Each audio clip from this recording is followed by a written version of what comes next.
ఇందిరమ్మ పేరుతో ఇళ్ల పంపిణీ ఎందుకు చేయకూడదో కేంద్ర మంత్రి బండి సంజయ్ చెప్పాలని TPCC chief Mahesh Kumar Goud demand చేశారు. దేశం కోసం ప్రాణాలు త్యాగం చేసిన దివంగత ఇందిరాగాంధీతో మోదీకి పోలికేంటని ప్రశ్నించారు. వ్యక్తిగతంగా ప్రధానిపై గౌరవం ఉందన్న మహేష్ కుమార్ గౌడ్ ప్రతి విషయాన్ని బండి సంజయ్ రాజకీయం చేయటం మానేయాలని సూచించారు.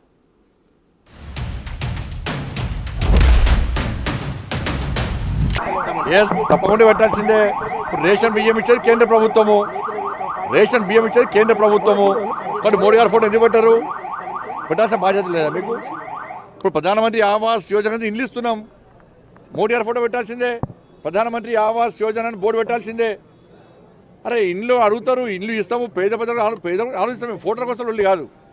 కానీ రాష్ట్ర ప్రభుత్వము తెలంగాణ రాష్ట్రంలోని పేదలకు న్యాయం జరగాలంటే కేంద్రానికి సహకరించాల్సిన బాధ్యత ఉంది. ఇవాళ కేసీఆర్ అనే వ్యక్తి 10 సంవత్సరాలు మోడీ గారి ఫోటో పెట్టాల్సి వస్తుందని చెప్పి ఒక్క రేషన్ కార్డు ఇవ్వలే. ముద్రించిన రేషన్ కార్డు కూడా పక్క పడేసింది కేసీఆర్. రేషన్ బియ్యం ఇచ్చేది ఎవరు చెప్పాలి? మరి రేషన్ బియ్యం ఇచ్చేది ఎవరు? ఇచ్చేది ఈ దేశంలో 80 కోట్ల మంది పేదలకు రేషన్ బియ్యం ఇస్తున్న ప్రభుత్వం నరేంద్ర మోడీ గారి ప్రభుత్వం. మీరు రేషన్ కార్డులలో కేంద్ర ప్రభుత్వం పేరు పెట్టడానికి ముఖ్యమైన అభ్యంతరాలు ఎందుకు పెట్టారు? ఇట్లా సొమ్మొక్కొంది సోకూడదా?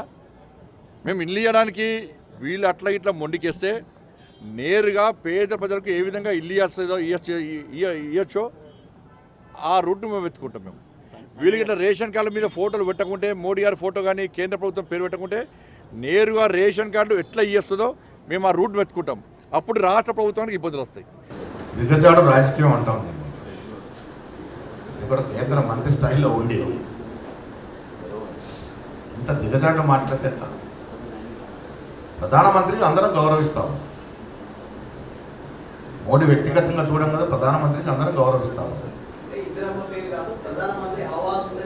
ఎందుకు ఇందిరమ్మ పేరు పెట్టకూడదు? ఇందిరమ్మ త్యాగం ముందర మీ త్యాగం ఏంటి? ఇందిరమ్మ త్యాగం ముందర మోడీ పర్సనాలిటీ ఎంత?